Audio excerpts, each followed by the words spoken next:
Fra il 1915 e il 1917, nelle 12 battaglie dell'Isonzo, italiani e austro-ungarici si batterono per la conquista di Gorizia.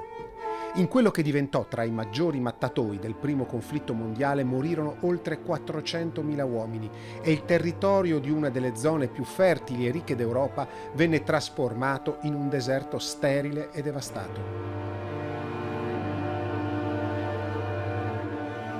Quando la guerra finì, uomini che da una parte all'altra del confine si erano combattuti ferocemente tornarono sui monti e le colline che si erano contesi per ricostruire ciò che la guerra aveva distrutto.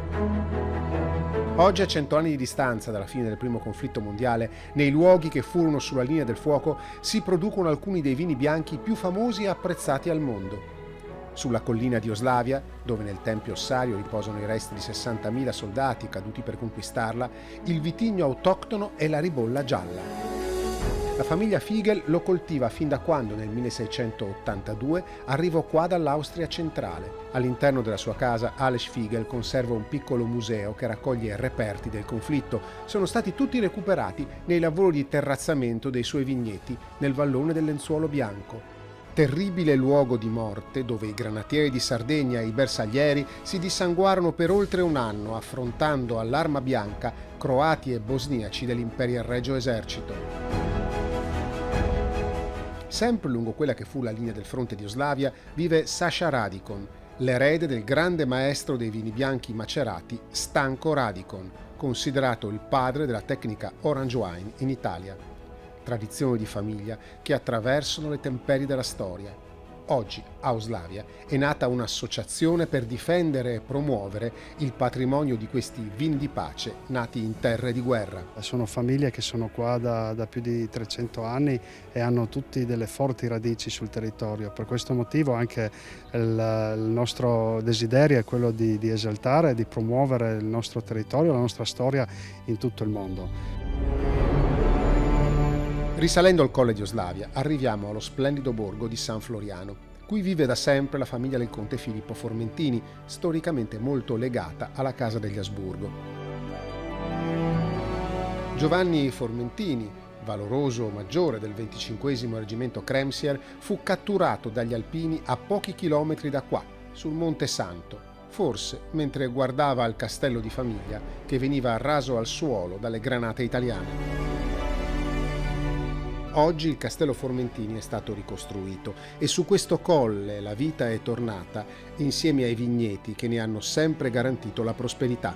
È un momento dove dobbiamo fermarci, pensare alle tradizioni, al buon vino, al buon mangiare e il nostro territorio ha dato tanto con le 3 guerre che sono passate per di qua.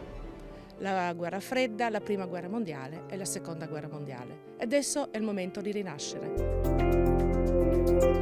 Di fronte a Oslavia si erge il massiccio del Podgora Monte Calvario. Damian Podbörsic ha dedicato la sua intera esistenza a riportarci i vigneti che erano stati spaziati via durante i combattimenti della primavera-estate del 1916, quando i romagnoli del 28° Fanteria presero di slancio Gorizia.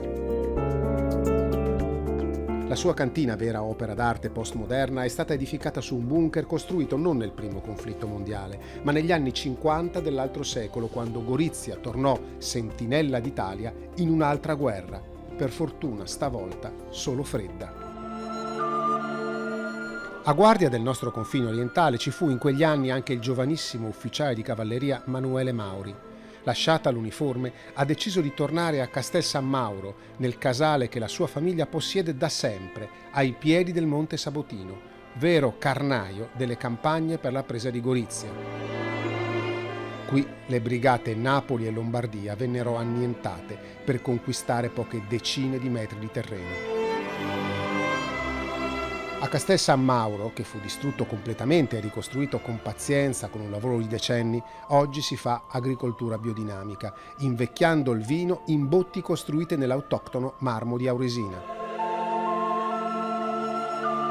I volti scavati e le mani segnate dal lavoro dei vignaioli dei Monti di Gorizia ci regalano la consolante certezza che la guerra non si fa dove il vino si fa.